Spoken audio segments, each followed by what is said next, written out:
Welcome, everybody. What a sad state of affairs we find the federal government in, led by the man who once bragged about having the best words and unmatched stamina and the power to just keep going on only 4 hours of sleep. But the guy looks like he is running on fumes. And I mean that physically, and I mean that politically, and I mean that cognitively. This past week, we witnessed what might include the worst days and the worst week of Trump's presidencies. It was a week of diplomatic betrayals, incoherent interviews, outrageous policy decisions, and a level of confusion and disorientation that is impossible to ignore. And I want to break it down. First and foremost, we are now regularly betraying our allies thanks to the Mango Menace, embracing dictators. We saw this meeting in Riyadh, Saudi Arabia. The American delegation practically rolled out the red carpet for Russian officials, signaling loud and clear that the United States is cozying up to Vladimir Putin rather than supporting our longstanding allies in Europe and in Ukraine. Vladimir Zelensky, the president of Ukraine, not even involved in these discussions. The idea being it will be Russia, the aggressor, and Saudi Arabia, the biased interlocutor, who will decide what is to be the fate of Ukraine. And if you're wondering whether Donald Trump has learned anything from the entire he trusts Putin more than the American intelligence agencies fiasco, the answer is no. Trump has learned nothing from that. And of course, we could tell from him nominating Tulsi Gabbard to be director of national intelligence, someone who should not only not be directing national intelligence, she has no business even having a security clearance. So this is a betrayal so blatant, it's dangerous. America under Trump saying to the world, as it did in his first term, we are no longer a reliable ally. And that is a present, it is a gift for authoritarian regimes everywhere. Iran and the nuclear deal, they're in compliance as far as we know during Donald Trump's first term. Trump doesn't like the deal. He doesn't like that it was under Obama that it was put together. Obama.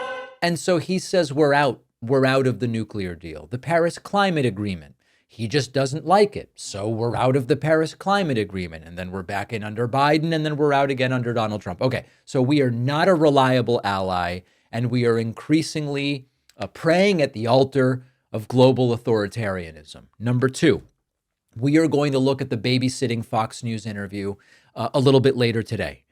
We teased this interview on Monday and Tuesday. Donald Trump and Elon Musk sitting down with Fox News propagandist Sean Hannity, and Trump's confusion, cognitive decline, and policy incoherence were on complete and total display. Of course, this interview with Hannity was pre-recorded days ago, edited, workshopped to make Trump look as good as possible.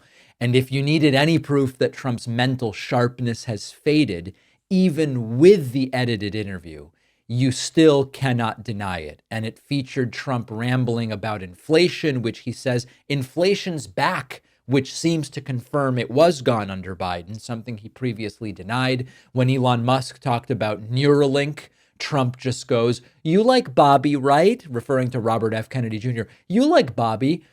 Bizarre, disjointed, out of touch. And let's not forget why inflation started going up in the first place, but we'll get to that when we talk about the interview. Number three, the Elon Musk con job. Elon Musk and the White House can't seem to keep their stories straight as to what is Elon Musk's role. It seemed as though he was running Doge. The next day, he's only an advisor. Who's really running Doge? Well, Trump is in charge. Oh, so Trump is making the decisions? No, it's Elon Musk, but he's only a special advisor. I think the reason that this is going on is they want Musk to have executive privilege and immunity from congressional oversight.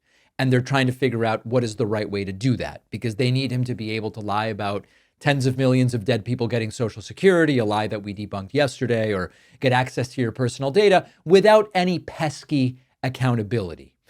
And Trump's view is this guy's so rich, you've got to trust him. He has so much money, he would never do anything not in the interests of the American people. A level of absurdity that I don't remember ever seeing. Number four, we are alienating many of our allies. So we started with cozying up to authoritarianism. We're also alienating many of our allies. Trump is antagonizing Canada, one of our closest allies. He's continuing to post juvenile attacks on Prime Minister Justin Trudeau.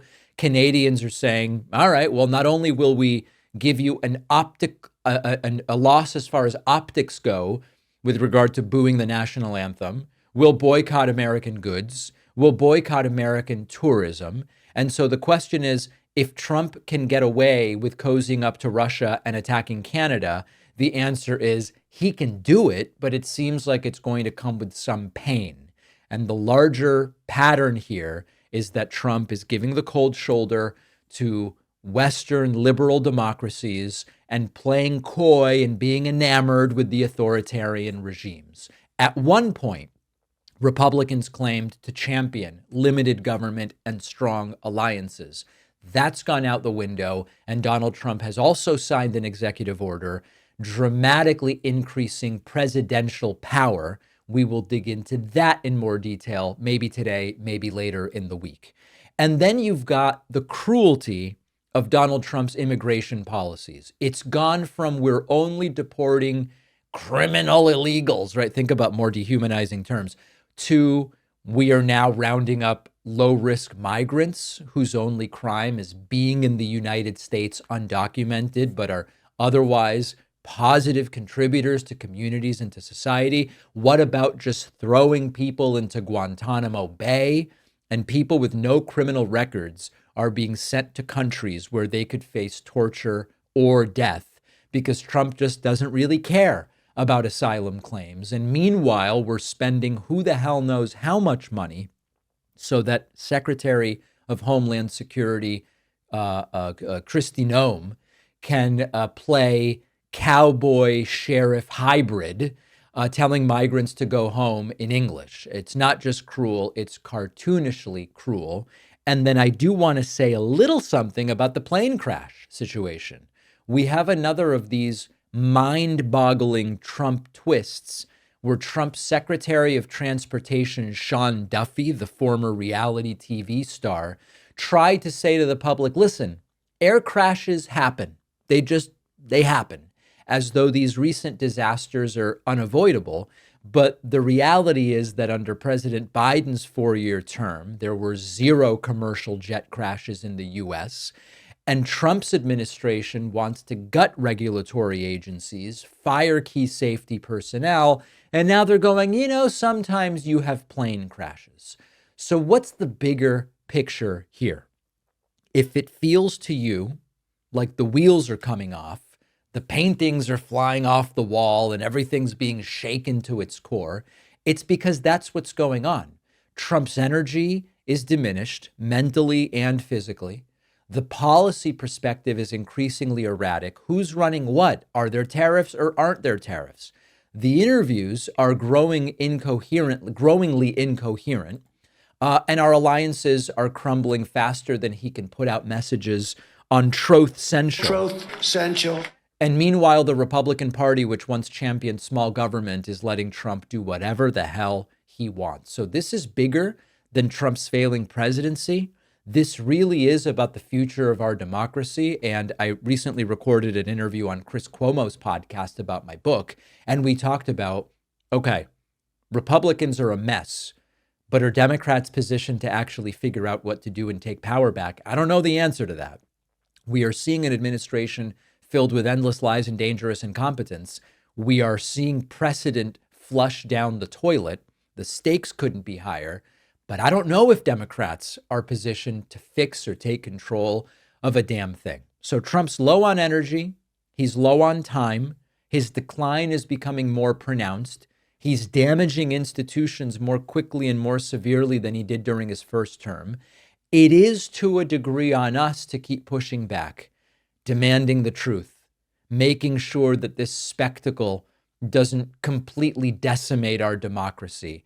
Because we've learned that when this stuff gets normalized, it's really difficult to go backwards. And in fact, many of the things that are happening right now in this first disastrous month of Trump's second term, they are normalized by Trump's first term. In other words, if we hadn't already been desensitized to the way this guy runs government from the first disastrous 4 years, a lot of what's happening right now would be unthinkable. But through a combination of desensitization and Republicans playing coy and going, oh, Trump talks a lot, but he doesn't do a lot of this stuff. You don't really have to worry. The totality of that and the relentless assault that we've been enduring now for a decade since he, quote, came down the escalator and said many Mexicans are rapists, it's difficult to back it up and reset our tolerance. It's sort of like, if you regularly consume caffeine or THC or whatever, you build a tolerance. And then all of a sudden, this huge amount of caffeine that would have previously jolted you and said, whoa, we've got to do something. This is too much. You're acclimated to it. And that is essentially what has happened here. So after the break, what's coming up today? After the break, I will briefly give you the latest nuclear egg report. We will review the Hannity, Musk, Trump menage a trois interview of sorts. We will look at the press conference Trump gave. We're going to hear from Bernie about growing authoritarianism and oligarchy. And also, you have to see the meltdown that Stephen Miller had on CNN. It is really something to behold. So we'll take a very quick break. Signed copies of my forthcoming book, The Echo Machine, available at davidpakman.com/booksmith. Forthcoming interviews where I will appear with Chris Cuomo. I will appear with Brian Tyler Cohen. I will appear on the Mark Thompson Show, The Young Turks. We've got a bunch of interviews. They're just dumping in. All of that coming up. davidpakman.com/booksmith for signed copies. davidpakman.com/book for everything else. Kindle, audiobook, unsigned copies, if you can imagine. We'll take a quick break and be right back. This new year, how about a habit you can stick to? One simple scoop of AG1 every day will get you 75 high-quality vitamins and minerals from whole food sources. I have a scoop of AG1 in water before my cappuccino every morning. This way, I don't have to mathematically figure out, am I getting every vitamin and mineral I need from my diet? I do the best I can, but the AG1 just covers me. I drink it straight with water because I like the taste. You could put it in a smoothie, juice, shake. AG1 is just a sustainable routine for me because it's a scoop, 1 minute, once a day. That is it. I also love the travel packs, which let me take AG1 anywhere I go. I've got the big pack of AG1 at home. And AG1 is offering new subscribers a free $76 gift when you sign up. You'll get a welcome kit, a bottle of D3K2, and 5 free travel packs in your first box. Go to drinkag1.com/Pakman. The link is in the description.